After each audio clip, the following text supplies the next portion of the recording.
예. 네, 할렐루야. 먼저 이 귀한 강단에 서게 하신 하나님께 감사드리고, 또 이렇게 설교를 할 수 있도록 허락해 주신 우리 당회와 그리고 목포 영락교회 먼저 감사를 드립니다. 우리 아버님께서, 그냥 아버님이라 할게요. 네, 저 뭐 다 낫다고 하셨는데 아닙니다. 저는 아버님 따라가려면 아직 멀었고, 그리고 지금도 그래요. 누군가가 이렇게 사진을 보더니 아버님 훨씬 잘생겼다고. 저는 아버님 인물 못 따라갑니다. 어쨌든 감사를 드리고, 저를 아까 소개하셨지만, 저를 키워주신 거는 물론 육신의 부모님이시지만 또 우리 귀한 장로님들, 권사님들, 집사님들의 기도와 사랑이 아니었다면 제가 여기까지 오지 않았을 것 같습니다. 그리고 그때는 몰랐는데 세계 선교에 대한 그런 비전을 가지고 어린 아이들에게 가르쳤던 그것이 지금은 열매를 맺고 있어요. 저 역시 뉴욕에 있고 수많은 목포 영락교회 출신들이 전 세계에서 활약하고 있고 활동하고 있습니다. 이것은 정말 서울에서 할 수 없는 놀라움들이 지금 있고, 마찬가지 이것이 끊어지지 않고 우리 어린 아이들도 그런 비전을 갖고 꿈꾼다면 그 아이들 역시도 전 세계를 품고 나갈 줄 믿습니다. 갑자기 설교 말씀을 아버님이 부탁을 하셨어요. 옆에서 지켜보다가 네, 제가 한번 해보겠습니다 하고 제가 허락을 하고 말씀을 준비했는데, 일단은 부담은 됐어요. 왜냐하면 아버님 옆에서 설교한다는 것도 부담되고, 또 이렇게 귀한 장로님들, 어르신들 앞에서 또 한다는 게 부담되지만, 또 하나님의 은혜로 이 시간 말씀을 한번 전해보도록 하겠습니다. 이 사람 먼저 인사 한번 나누겠습니다. 옆사람에게 사랑합니다. 네.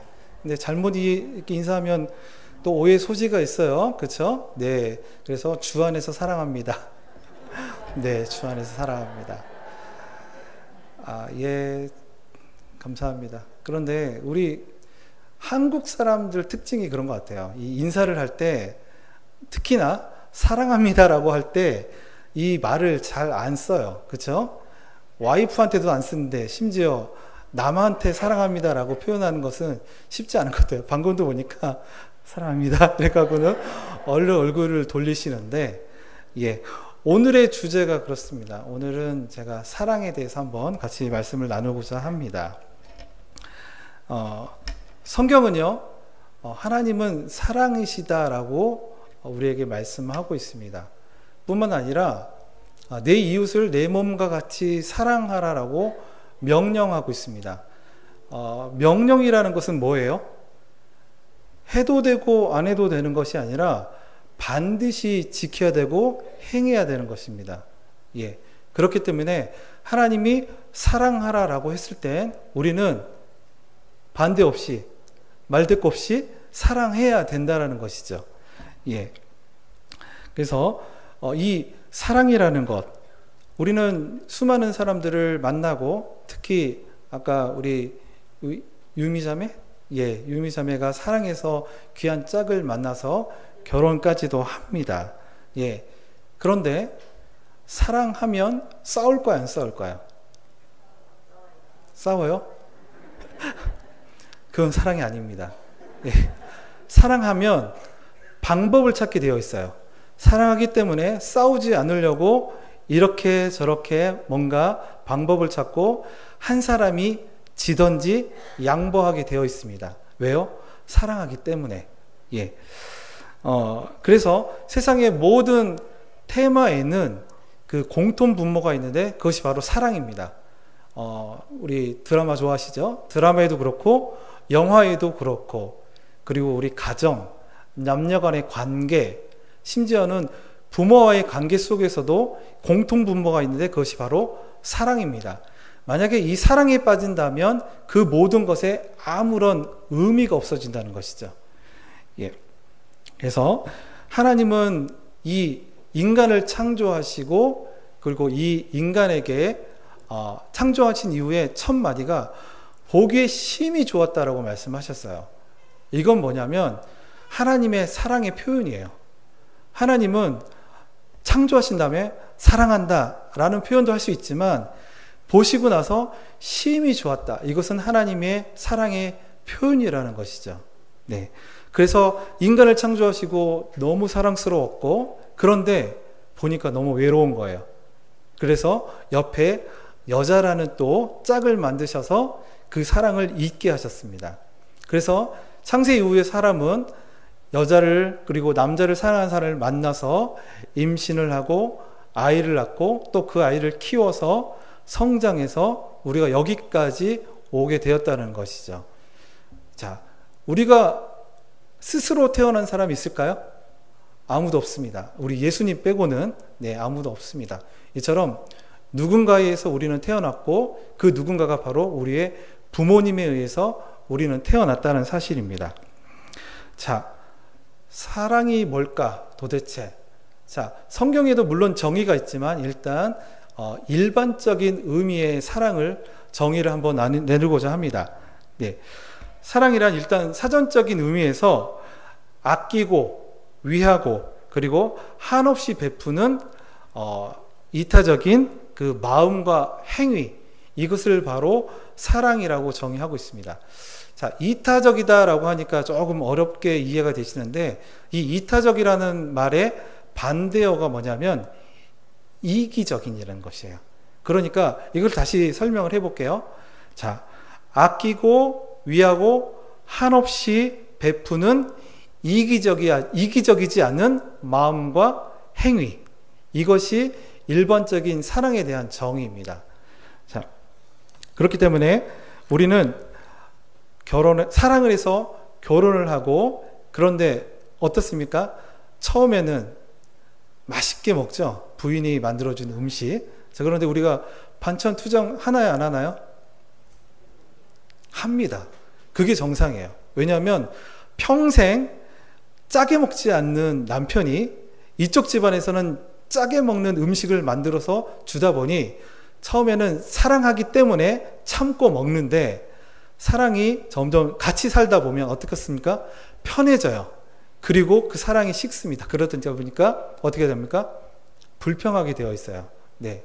그것뿐만입니까? 예. 사랑해서 결혼을 했는데 처음에는 참아봅니다. 예. 내가 참을 수 있을 만큼 참지만 편해지면 어때요?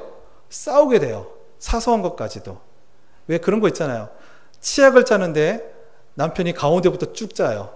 나는 밑에서부터 이렇게 말아서 짜야 되는데 이렇게 사소한 것에서부터 싸우기 시작한다는 거예요. 그건 뭐예요? 사랑은 변한다는 거예요. 변질된다는 것이죠. 즉 인간의 사랑은 영원하지 않고 늘 변한다는 거예요. 그 변함이 뭐예요? 내가 변하기 때문이에요. 내 마음이. 처음엔 사랑하기 때문에 콩깍지가 껴서 모든 것을 용납할 수 있었지만 사랑해서 편해지고 그 사랑이 지속되다 보면 이제 익숙한 사랑 때문에 그것들이 하나씩 보이기 시작한다는 것이죠. 자, 그래서 아까 얘기했듯이 아끼고 위하고 그리고 한없이 베푼다는 것, 그런 마음으로 시작했는데 어때요? 이제는 당신이 이렇게 해주면 나도 이렇게 할게 라고 우리의 마음이 변하기 시작한다는 것입니다. 예. 자, 그 다음에 일반적인 이 사랑에 대한 정의로 그 다음에 문구가 있는데 또 다른 사람의 안녕에 대한 호의적인 관심, 이것을 사랑에 대한 일반적인 정의로 내놓고 있습니다. 다시 말해서 그 사람이 편하기를 바라고 그 사람이 안전하기를 원하고 그 사람이 영원히 함께하기를 원하는 것이 바로 일반적인 사랑의 정의라는 것입니다. 자, 우리는요, 우리가 사랑할 때, 좋을 때, 그리고 그것이 유익이 있을 때 그 사랑이 오랫도록 지속되기를 우리는 바랍니다.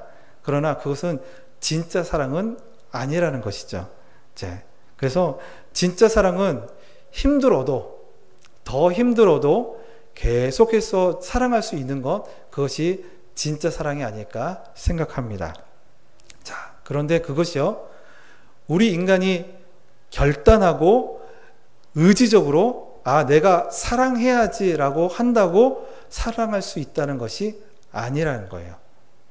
내가 사랑해야지, 저 사람 사랑해야지, 이웃을 사랑해야지 라고 내가 결단만 한다고 되는 것이 아니라 그 안에 하나님이 개입하셔야 된다는 거예요. 하나님이 개입하셔서 중재하셔서 그 사람을 사랑할 수 있도록 그 마음을 주셔야 그 사랑이 유지되고 지속될 수 있다라는 것입니다. 자, 그래서 요한복음 13장 34절을 보면 새 계명을 주노니 서로 사랑하라. 자, 내가 너희를 사랑할 것 같이 너희도 서로 사랑하라 라고 우리에게 말씀하고 있습니다. 이건 역시도 명령입니다. 명령은 어떻게 해야 돼요? 반드시 지켜야 된다는 겁니다. 지켜도 되고 안 해도 된다는 것이 아니라 하나님 명령은 지켜야 된다는 것인데 내 몸같이 사랑하라. 즉 성경에는 어떨 때 보면 조건부가 붙어요. 특히 구약 성경 같은 경우면 어떻게 되냐면 우리에게 축복의 메시지를 줄 때 너희가 이렇게 하면 내가 너에게 이렇게 해주겠다라고 조건부가 붙습니다. 그래서 성경에 보면 내가 만일 내 앞에서 행하기를 내 아버지 다윗이 행한 것 같이 하여 내가 내게 명령한 모든 것을 행하여 내 율례와 법궤를 지키면 그러면 내가 이렇게 해주겠다라고 조건부에 명령이 붙게 됩니다. 자, 그런데 신약에 넘어와서는 이 조건부가 바뀌어요. 어떻게 해요? 내가 너희에게 행한 것처럼, 즉 율법에 대한 정의에서 이제는 예수님이 정의가 돼요. 내가 너희를 사랑한 것처럼, 내가 너희에게 행한 것처럼 하면 내가 너희에게 이렇게 해주겠다라고 그 기준이 율법에서 예수님으로 바뀌고 있다는 사실입니다. 네. 제가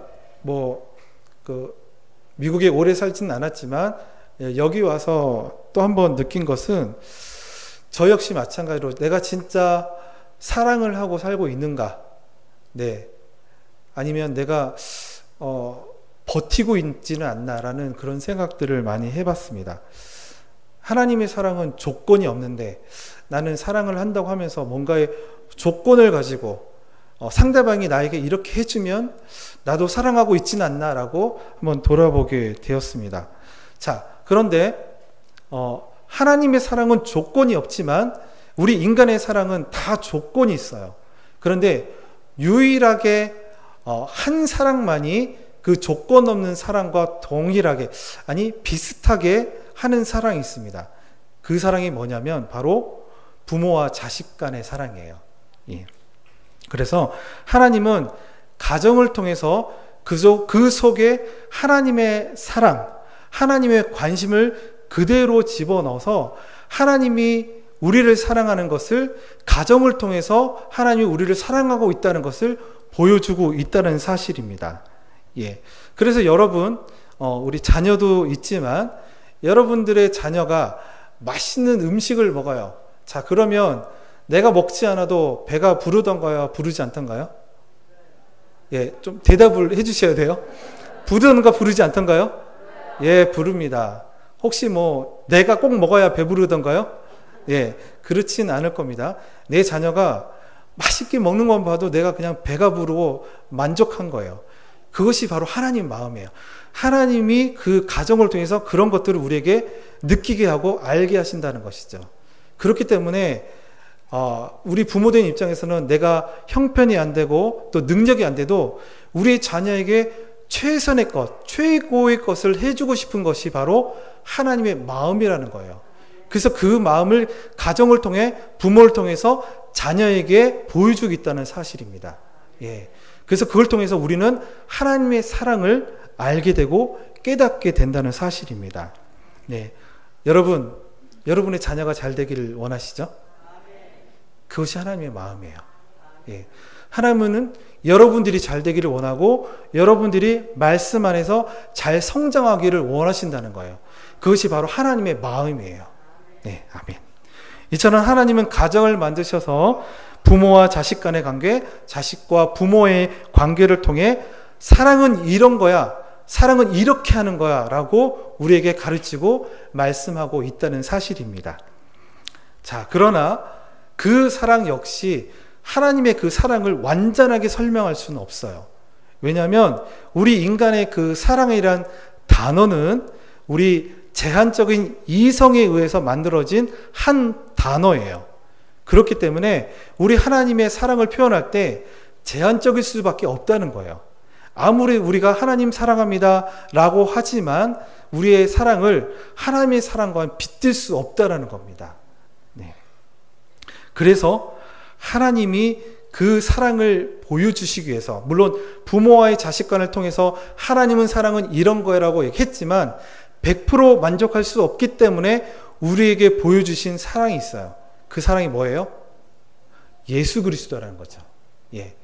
독생자 예수 그리스도를 이 땅에 보내주셔서 우리에게 보여주신 사랑이라는 겁니다. 근데 그 예수님이 어떻게 오십니다? 어떻게 오셨죠? 말구유에 오셨다는 거예요. 예. 인류의 왕으로 오셨는데, 인류의 왕으로 오신 분이 말구에 태어나셨다.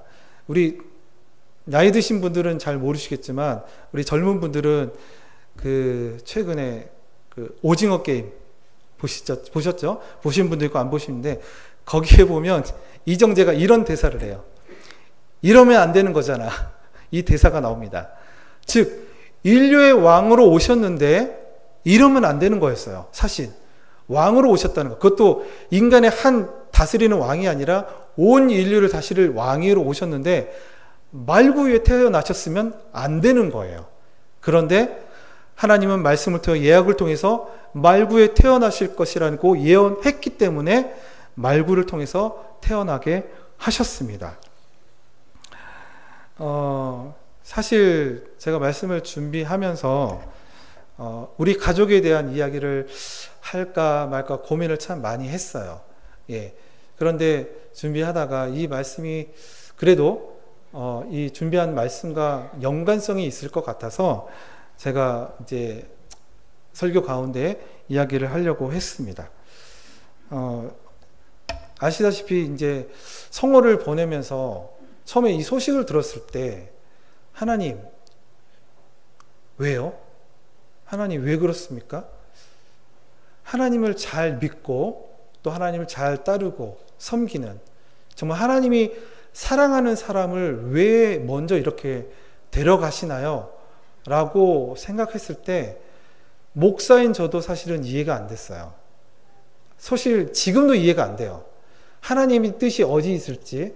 그런데 물론 시간이 지나고 또 더 시간이 지나면 하나님이 뜻이 어디 있었을 것인가를 분명히 언젠가는 알려주시고 깨닫게 하실 거라고 믿습니다. 네. 그런데 그 소식을 들었을 때 참 마음이 아팠어요. 그리고 눈물도 났지만 부모님이 계시기 때문에 꾹 참았어요. 왜냐하면 그렇잖아요. 더 슬퍼하기 전에.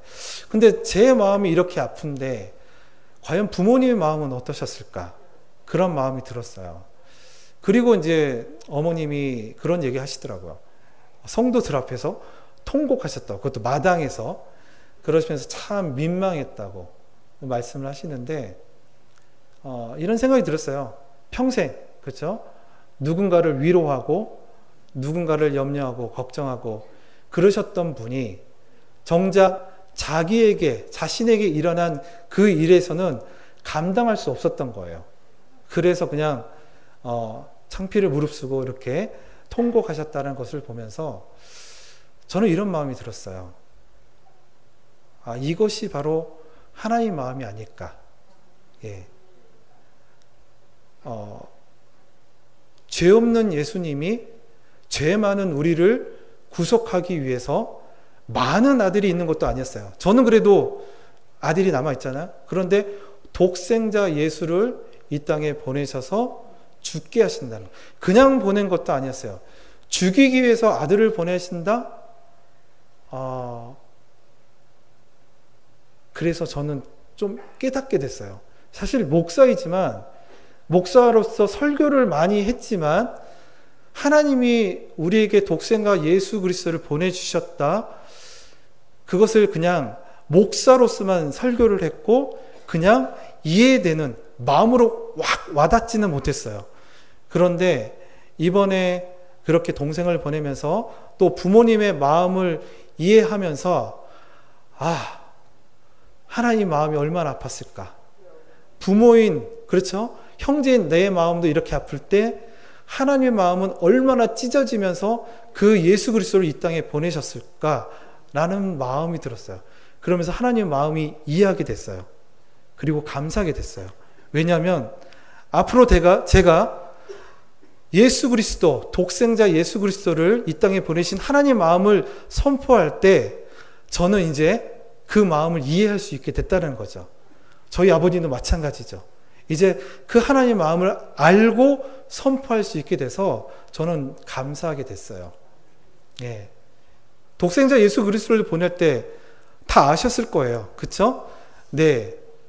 뺨을 맞을 것을 아셨고, 채찍을 맞을 것을 아셨고, 침뱉음 맞을 것을 아셨고, 그리고 최고의, 그쵸? 그 선고형인 십자가에 매달려 피 흘려 죽을 것을 알면서까지도 예수 그리스도를 보내주신 그 하나님 마음이 어땠을까라는 것을 깨닫게 됐다는 거예요. 예. 그래서 사랑하는 우리 성도 여러분들도 그 하나님, 정말 우리를 살리기 위해서 죄 없는 예수님을 보내주신 그 하나님의 사랑을 깊이 깨달았으면 좋겠습니다. 아멘. 예. 그래서 하나님의 사랑을 이렇게 우리에게 보여주셨습니다. 자, 그렇다면 이제 우리가 그 하나님의 사랑을 받고 깨달았다면 우리는 어떻게 해야 할까요? 우리는 어떻게 그 하나님의 사랑을 표현해야 할까요? 자, 하나님 사랑하시죠? 정말 사랑하시죠? 아멘. 네. 그런데 왜 자랑하지 않으십니까? 하나님을 사랑한다고 하면서 왜 자랑하지 않으시나요? 우리 저기 있잖아요. 그 한국에는 맛집, 그렇죠? 예. 우리가 어떻게 하다가 맛집을 발견하면 어떻습니까? 야, 여기 진짜 맛있다. 내가 먹어본 중에 최고로 맛있는 집이야. 그러면 어떻게 돼요? 그 음식과 음식점을 기억했다가 내가 대접해야 될 귀한 손님이 오면 어떻게 해요? 자랑하면서 그곳으로 모시고 갑니다. 어제도 이제 제 친구를 통해서 뭐 먹을래? 그랬더니 해물탕 했더니 바로 운전해가지고 맛집으로 데려가는데, 야, 최고의 맛집이었어요. 자, 이처럼 내가 알고 있고 소중한 곳을 어떻게 해요? 나만 아는 것이 아니라 자랑을 하잖아요. 그뿐만인가요? 자, 여러분, 그 유명한 브랜드나 유명한 물건이 있으면 그것을 세일해요. 그럼 어떻게 해요? 나만 아나요? 아니죠. 야, 어디 갔더니 요거 세일하더라. 야, 한 번도 세일 안 하는데 거기에서 세일하더라. 가서 사봐라. 라고 하죠. 심지어는 마트에 100원만 더 싸도 어떻게 해요? 야, 여기에서는 얼마 하는데 여기서는 얼마 하더라고 우리는 막 자랑을 합니다. 왜요? 나만 알고 있기에 안타까운 정보잖아요. 그렇기 때문에 자랑하는데 왜 우리 하나님은 우리가 자랑하지 않냐는 거죠. 이처럼 좋은 하나님, 독생자 예수를 보내셔서 우리를 살리셨다라는 이 귀한 사실을 왜 나만 알고 있냐는 거죠. 예. 그렇기 때문에 우리 사랑하는 우리 성도님들은 이제부터 자랑하셔야 합니다. 우리 하나님을 자랑하시고 우리 그 사랑을 베풀어 주신 하나님을 자랑하시길 소망합니다. 예. 자, 그런데 안타까운 것은 이제 전 세계적으로 우리 예수 그리스도를 증거하거나 그 다음에 말하는 것이 사라지고 있다는 사실입니다. 자, 아직도 물론 미국에서는 대통령이 이제 취임할 때 성경에 손을 얹고 대통령 취임을 하지만 그렇다고 그 대통령이 성경적으로 나라를 다스린 것이 아니라 형식적인 대통령의 한 부분이 되어버렸어요. 대통령이 취임되고 났지만 그 정책이 말씀적으로 지켜지는 것이 아니라 어때요? 이제는 미국에서 크리스마스라는 단어를 사용하지 않습니다. 할로데이라고 그래요. 할로데이 하고요. 그 다음에 추수감사절에 이렇게 장식하고 축하던 그것들이 사라지고 이제 할로윈데이가 장식을 하고 있습니다. 그래서 점점 성경적인 예수 그리스도의 문화가 사라지고 있습니다. 그뿐만인가요? 교육의 현장에서는 예수님을 절대 말하지 못하게 합니다. 예. 종교의 한 종교를 가르친다고 해서 예수님을 증거하지 못하게 하고 있습니다. 물론 이 한국도 점점 그런 문화 속에 같이 닮아가고 있다고 저는 알고 있습니다. 자, 그렇다고 해서 우리가 전세적으로 예수님이 사라지고 있다고 해서 하나님이 필요 없다고 생각하시나요? 아닙니다. 우리가 말할 수 없고 또 전 세계적으로 예수 그리스도를 증거 못하게 하는 그런 상황 속에 있지만 우리는 하나님이 꼭 필요합니다. 하나님 없이는 못 삽니다. 그것이 그리스도인의 삶이에요. 하나님이 없이 사는 삶은 아무 의미가 없다라는 거예요. 그리스도인들에게. 그렇기 때문에 하나님의 사랑이 더욱 우리에게 필요하고 세상의 모든 문화와 경제와 모든 것들이 예수님 필요 없어라고 할지라도 우리는 아니야. 우리는 하나님이 필요해. 나에게는 하나님이 필요하라고 말할 수 있는 우리 모두가 되어야 된다는 사실입니다. 아멘. 그래서 오늘 본문 요한일서 4장 10절에 보면 사랑은 여기 있으니 라고 하면서 먼저 시작하고요. 그리고 이렇게 진행하죠. 우리가 하나님을 사랑한 것이 아니다. 예. 우리는 하나님 사랑합니다. 사랑합니다라고 고백하지만 성경에서는 분명히 얘기하고 있는 것은 우리가 하나님을 사랑한다는 게 아니에요. 우리가 하나님 사랑한다라고 말씀하고 있지만 그렇지 않다라고 성경은 얘기하고 있어요. 뭐라고 얘기해요?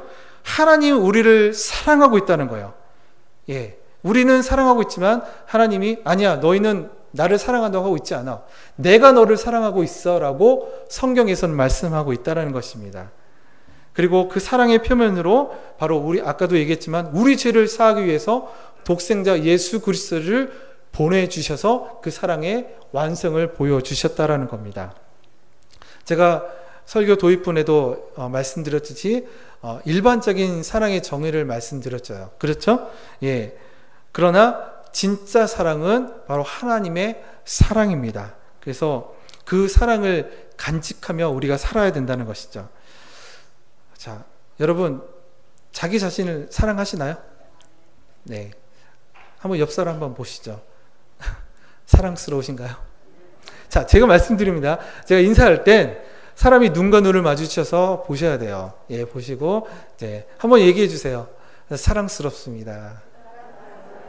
네.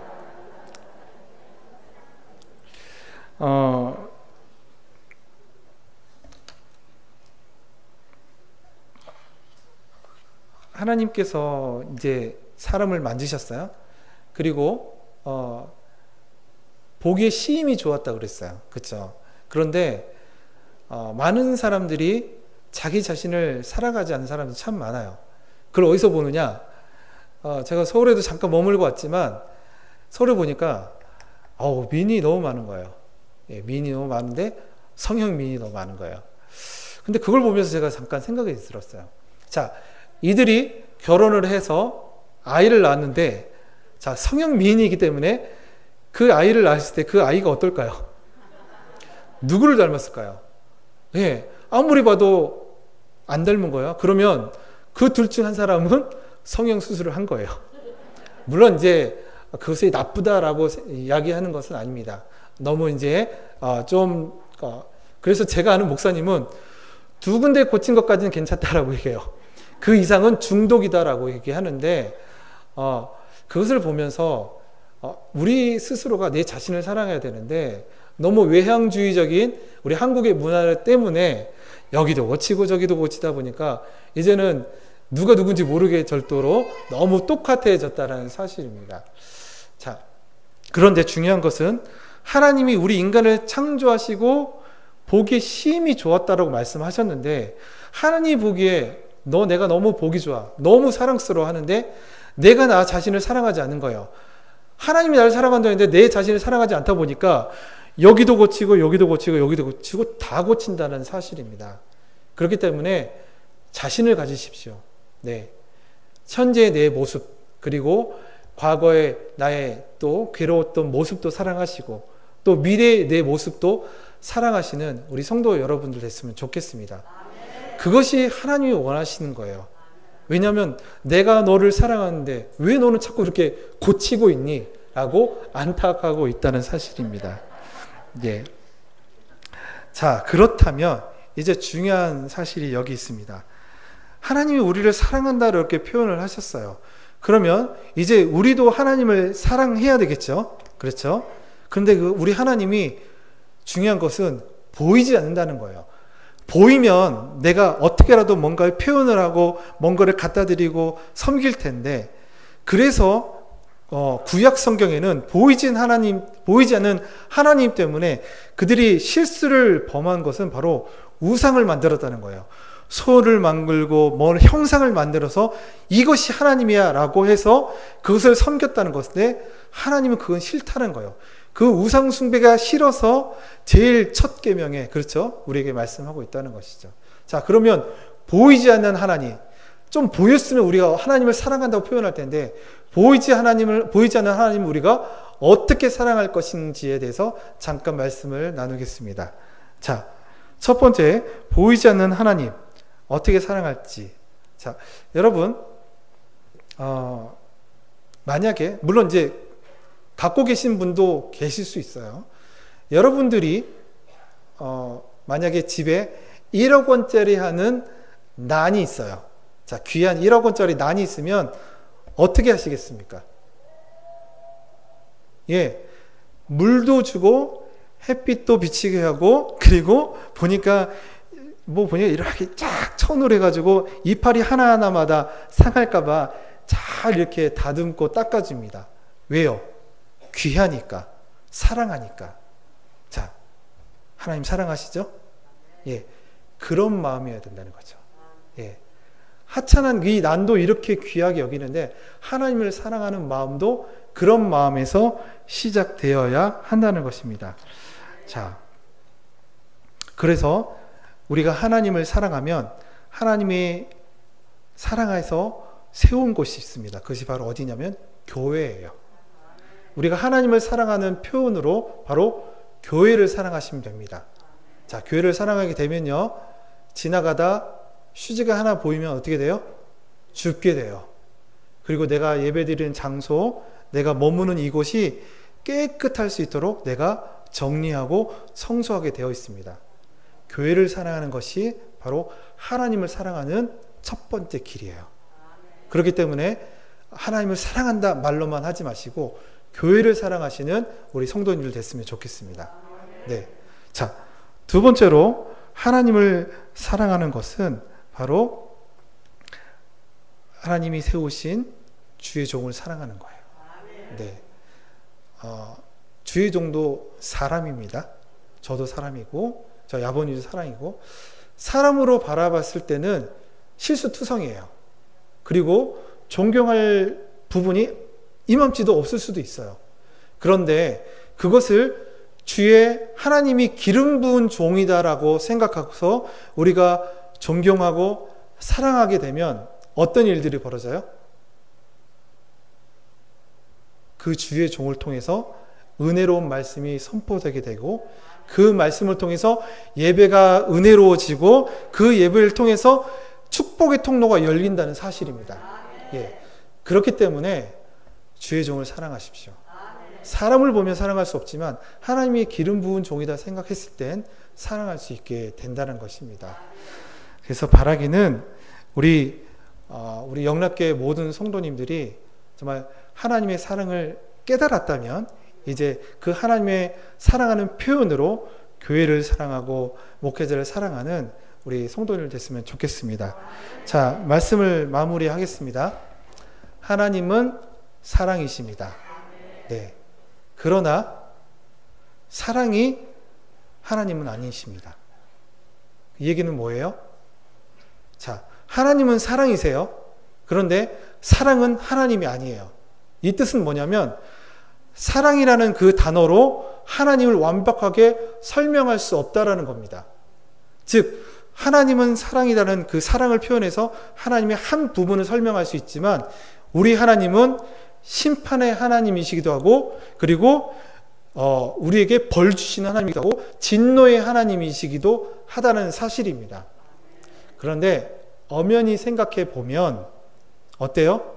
그 진노, 그 심판 누구 때문에 일어나는 거예요? 나 때문에, 우리 때문에 일어난다는 거예요. 왜요? 우리를 사랑하기 때문에 진노하시고 심판하시고 너가 이렇게 가면 안 돼, 너 이렇게 살면 안 돼 해서 하나님이 책짓질을 한다는 거예요. 그건 역시도 하나님이 사랑하시기 때문에 우리에게 주시는 벌이라는 사실이죠. 예. 그래서 우리의 하나님, 진노의 하나님, 심판의 하나님이지만 결국 그것 역시도 사랑의 하나님이시라는 사실입니다.